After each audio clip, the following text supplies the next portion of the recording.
নমস্কার বন্ধুরা, আমি রুমেলা। রুমিজ টেস্ট অ্যান্ড ট্রাভেলসে সকলকে অনেক অনেক স্বাগত। আজকের রেসিপি ফুলকপির মহারানী। হ্যাঁ, আলু ফুলকপি থেকে একটু অন্য ধরনের। শীতকালে ফুলকপি খেতে খেতে আমাদের মুখটা প্রায় পচেই যায়। তাছাড়া বছরের অন্যান্য সময়েও আমরা ফুলকপি খেয়ে থাকি।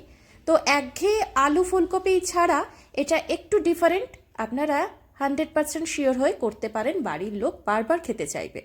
নুন জলে প্রথমে ফুলকপিটাকে ভাপিয়ে নিতে হবে, মাঝারি মাপের কাটতে হবে, খুব একটা ছোটও নয় বড় নয়।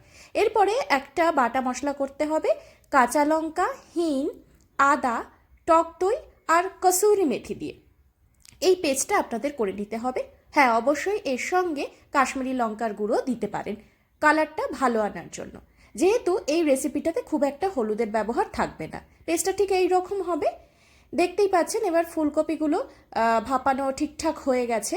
ফুলকপিটা ভাপানোর একটাই কারণ, এর ভেতরের পোকামাকড়গুলো বেরিয়ে যাবে, আর তাছাড়া কাঁচা ভাবটা অনেকটা দূর হবে। এরপর একটা গুঁড়ো মশলা আমরা করে নেব। জিরে, ধনে আর মৌরি শুকনো খোলায় ভালো করে ভেজে নিয়ে এটা আমরা মিক্সিতে গুঁড়ো করে নেব। তাহলে একটা বাটা মশলা রইল আর একটা গুঁড়ো মশলা রইল।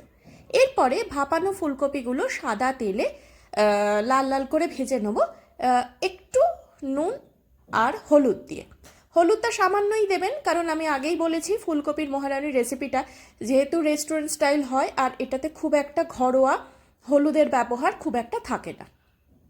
জাস্ট কাঁচা ভাবটা দূর করার জন্য কিন্তু ভেজে নিতে হবে, একটু ক্রাঞ্চি ব্যাপারটা যেন থাকে সেই জন্য।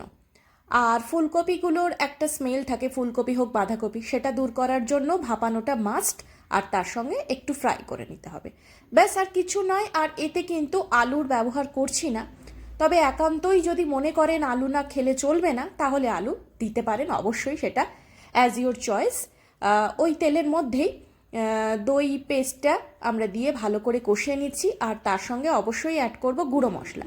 আর এর মধ্যে এক্সট্রা কিছু অ্যাড করা হবে না, মানে জিরে গুঁড়ো, ধনে গুঁড়ো কিছু ব্যবহার করা হবে না।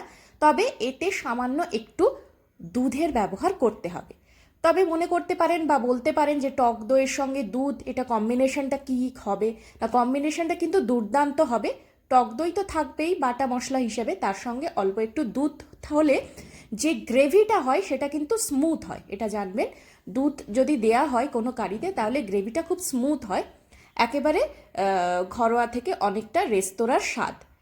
আর সামান্য নুন দেবেন, তবে মাথায় রাখবেন নুন কিন্তু ভাপানো হয়েছে কপির সঙ্গে, আবার ভাজার সময় অল্প একটু নুন দেয়া হয়েছে, তাই নুনটা কিন্তু মাথায় রেখে দেবেন। আর স্বাদটা যেন খুব বেশি নুন না হয়ে যায় সেদিকেও খেয়াল রাখবেন। আর এতে যখন জল ব্যবহার করবেন তখন কিন্তু অল্প গরম জল ব্যবহার করবেন। এই কপিটা ভাজা সেদ্ধ তো অর্ধেক হয়েই গেছে, আর ভাজা হওয়ার পরে পুরোটাই সেদ্ধ প্রায় হয়ে গেছে। জাস্ট 10 মিনিট মতন যদি একটু কষিয়ে অল্প জল দিয়ে সেদ্ধ করে নেন, রেডি হয়ে যাবে আপনাদের ফুলকপির মহারানী রেসিপিটা কেমন লাগলো জানাতে ভুলবেন না, আর ভিডিওটা ভালো লাগলে লাইক, শেয়ার, সাবস্ক্রাইব।